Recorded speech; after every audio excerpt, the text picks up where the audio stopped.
नमस्कार, मैं सपना मध्येश और आप देख रहे हैं देश का दरबार न्यूज। आइए रुक करते हैं कुछ बड़ी खबरों की ओर।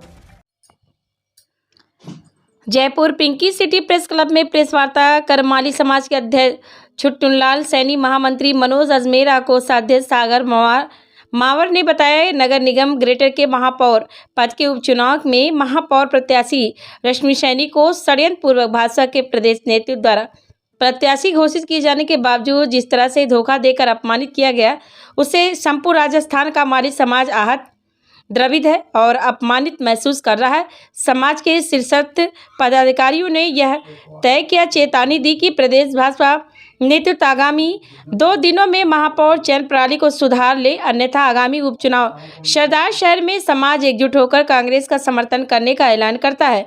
साथ ही संपूर्ण राजस्थान में आगामी विधानसभा चुनाव में भाजपा के इस षड्यंत्र को लेकर जन जागरण अभियान चलाया जाएगा, जिसमें भाजपा के इस षड्यंत्र का पर्दाफाश कर भाजपा को हराने के लिए मतदाताओं को एकजुट किया जाएगा।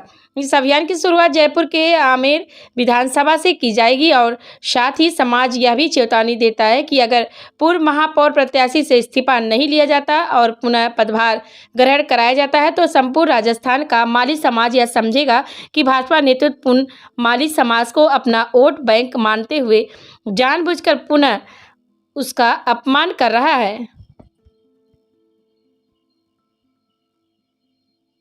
और एक बाहर के व्यक्ति को चुनाव लड़ाकर किन विपरीत परिस्थितियों में उनको महापौर का चुनाव लड़वाया गया और उसके पश्चात लगातार उक्त घोषित महापौर पर आरोप लगते रहे, सस्पेंडेड होते रहे, फिर भी पार्टी उनके पीछे लगी हुई है। इसके पीछे क्या कारण है? मैं भाजपा के नेतृत्व से ये पूछना चाहता हूं। मैं ये भी कहना चाहता हूं कि इस संबंध में जिस दिन वोटिंग होनी थी, जिस दिन इनको ओबीसी प्रत्याशी घोषित किया गया, उस दिन हमारे समाज ने लिखित में कहा था, पूनिया जी आपको धन्यवाद, लेकिन आप हमारे प्रत्याशी को जिताओगे तो ये कहावत चरितार्थ है कि जो जैसा बोएगा वैसा काटेगा। उस दिन ही हमने, जिस दिन घोषणा की थी, ये चिट्ठी दे दी थी। हमें अंदेशा था कहीं ना कहीं अंदर खाने षड्यंत्र होने की संभावना है। वो शब्द आज सामने आ गए। आपने जानबूझकर प्रत्याशियों वोटरों को 12:30 बजे तक वोट डालने नहीं भेजा, बस को रोके रखा, कोर्ट के आदेश का इंतजार करते रहे। एक तरफ आप भाजपा के कार्यकर्ता अधिवक्ताओं को पूर्व महापौर की पैरवी करने के लिए कोर्ट में भेजे हुए थे, उनका इंतजार कर रहे थे, और दूसरी तरफ वोटरों को आपने एक बस में भरकर रोके हुए था। ऐसी क्या परिस्थितियां बन गई थी? ऐसा कौन सा ऋण आपकी प्रदेश इकाई ने ले रखा है जो उतर नहीं रहा है और आप उस ऋण को चुकाने के लिए बार बार एक आरोपित और सस्पेंडेड व्यक्ति को महापौर बनाने के लिए लगातार आतुर हैं?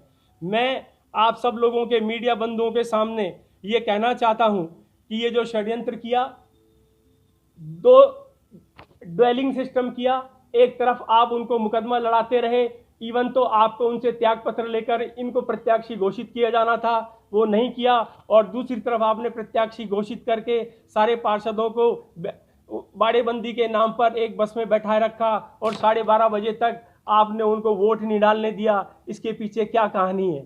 ऐसा क्या विषय है? ऐसी कौन सी मजबूरी है कि जो भाजपा का नेतृत्व बार बार 3 बार सस्पेंडेड और हटा दी गई व्यक्ति के ऊपर दांव खेले जा रहा है?